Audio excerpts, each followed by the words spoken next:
দেখি ভাই, আপনি গুলো কি করতেছেন? কুরবানির মাংস কুত্তারে দেখা হইতেছেন। হ্যাঁ, কুরবানি মাংস কুত্তা দেখা হইতেছি। কুরবানির মাংস তো এলাকার পাড়া প্রতিবেশী গরিব দুঃখী সবাই মিলে খায়, আপনি কোনো কুত্তা রেখা হইতেছেন। হ্যাঁ, তুই ঠিক বলছোস।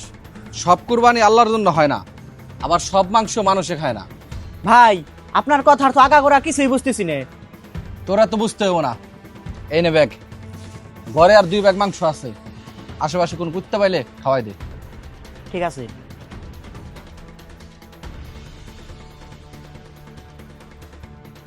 না না ভাই, কি যে কন, আমি নিজেই তো 2 লাখ টাকার গরু কোরবানি দিছি। ঠিক আছে ভাই, ঠিক আছে সমস্যা নেই, আমি যাবো নি। ভাই, আপনি যে বললেন সবুজ ভাইয়ের বাড়িতে মাংস দিয়ে আসতে, আমি তো দিয়ে আইছি। আপনি কি জানেন সে ওই মাংস কি করছে? কি আর করবো, গরিব মানুষ মনে হয় সাথে সাথে রান্দে খেয়াল আইছে। না ভাই, সে আমাদের কুরবানির মাংস কুত্তে দেখা হইতেছে। কি কি কইলি তুই? হ ভাই, কুত্তে দেখা হইতেছে। ওই ফকিন্নির বাচ্চার এত বড় সাহস, ও আমার দেয়া কুরবানি মাংস কুত্তারে দেখা হইতেছে। ফকিন্নির বাচ্চা, ওই চল তো। এই সবুজ মিয়া, ওই তুমি বাইরে আসো। ওই কথা কানে যায় না, তাড়াতাড়ি বাইরে আসো। তোমার এত বড় সাহস, তুমি আমার দেয়া কুরবানি মাংস কুত্তারে দেখা হইছাও? জুয়েল ভাই, আপনার কি মনে হয় আপনার দেওয়া কুরবানি মাংস মানুষের খাওয়ার উপযুক্ত? কেন, কি হয়েছে? আমি তো হালাল ভাবে ইসলামের বিধি বিধান মেনে কুরবানি দিছি, তাহলে এই মাংস কেন মানুষ খাইতে পারবো না? আপনার মাংস কেন মানুষ খাইতে পারবো না জানেন? কারণ আপনি সুদ খান। সুদের টাকা খাওয়া যেমন হারাম, সুদের টাকা কোরবানির মাংস খাওয়া হারাম। মানলাম আমি সুদ খাই, কিন্তু আমারও তো একটা হালাল ব্যবসা আছে, ওই ব্যবসার টাকাতে আমি কুরবানি দিছি, তাহলে ওই মাংস কেন মানুষ খাইতে পারবো না? মানুষ কেন খাইতে পারবে না? আপনি একটু দাঁড়ান।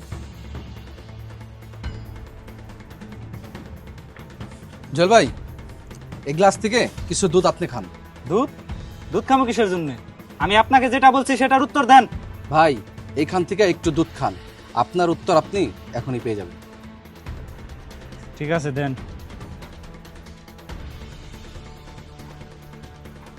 এই নেন, খাইলাম, এখন আমার প্রশ্নের উত্তর দেন।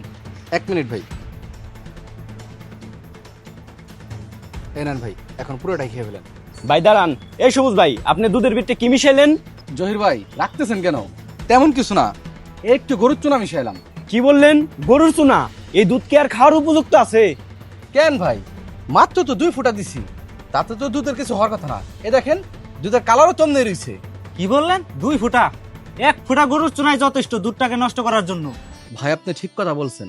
1 ফোঁটা গরুর চুনা যেমন 1 গ্লাস দুধকে নষ্ট করে দিতে পারে, ঠিক তেমনি হালাল 1 লক্ষ টাকার মাঝে 1 টাকা হারাম থাকলে সেই পুরো হালাল টাকাকে হারাম করে দিতে পারে। আপনি যেমন 1 গ্লাস দুধের মধ্যে থেকে 1 ফোঁটা গরুর চুনা আলাদা করতে পারবেন না, ঠিক তেমনি আপনার সমস্ত একত্রিত করা টাকার মধ্যে থেকে ওই হারাম টাকাকে আলাদা করতে পারবেন না। ভাই, আমি এইভাবে কখনো চিন্তা করে দেখিনি। ভাই, আমি আমার নিজের ভুলটা বুঝতে পারছি, আমি আর কখনো সুদ খাবো না। ওই জহির, চল।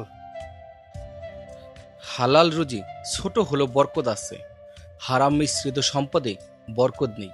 আল্লাহ তাআলা আমাদের হালাল রিজিক দান করুন।